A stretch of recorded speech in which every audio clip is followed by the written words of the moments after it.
सदैव संदेह करने वाले व्यक्ति के लिए प्रसन्नता न इस लोक में है न कहीं और है। जो मन को नियंत्रित नहीं करते उनके लिए वह शत्रु के समान कार्य करता है। कोई भी इंसान जन्म से नहीं बल्कि अपने कर्मों से महान बनता है।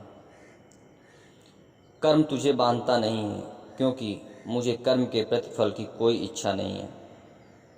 मेरा तेरा छोटा बड़ा अपना पराया मन से मिटा दो, फिर सब तुम्हारा है और तुम सबके हो।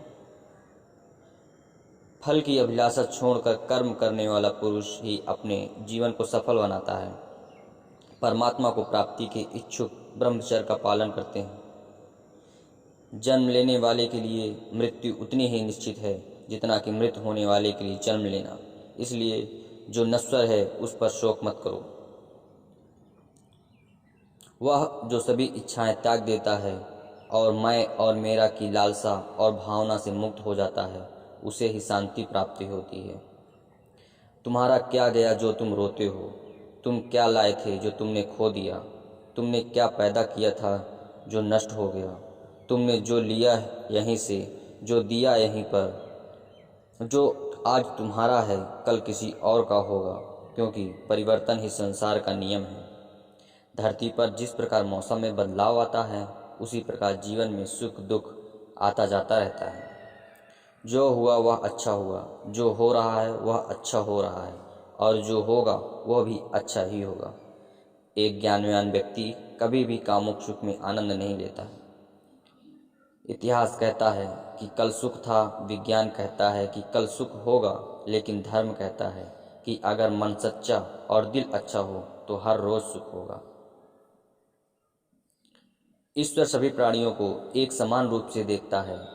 में उसके लिए ना कोई कम प्रिय है ना ही ज़्यादा। लेकिन जो मनुष्य ईश्वर को प्रेम पूर्वक आराधना करते हैं वह ईश्वर के भीतर रहते हैं और ईश्वर उनके जीवन में आते रहते हैं। जो होने वाला है वो होकर ही रहता है, और जो नहीं होने वाला वह कभी नहीं होता। ऐसा निश्चय जिसकी बुद्धि में होता है उन्हें चिंता कभी नहीं सताती। जिस तरह प्रकाश की ज्योति अंधेरे में चमकती है, ठीक उसी तरह सत्य भी चमकता है। इसलिए हमेशा सत्य की राह पर चलते रहो।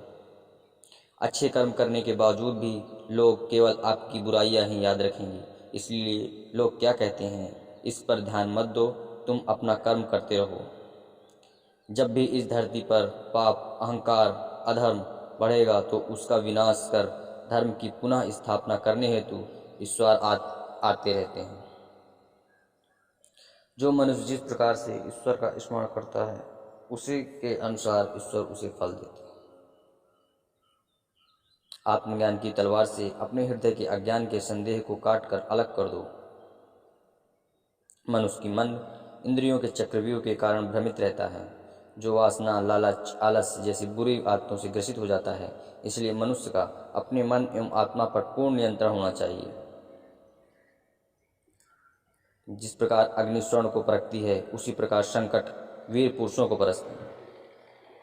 मनुष्य को परिणाम की चिंता किए बिना, लोभ लालच किए बिना निस्वार्थ और निष्पक्ष होकर अपने कर्तव्यों का पालन करते रहना चाहिए। कृष्ण ने यह भी कहा है, क्रोध से भ्रम पैदा होता है, भ्रम से बुद्धि व्यग्र होती है, जब बुद्धि व्यग्र होती है तब तर्क नष्ट हो जाता है, जब तर्क नष्ट हो जाता है तब व्यक्ति का पतन हो जाता है।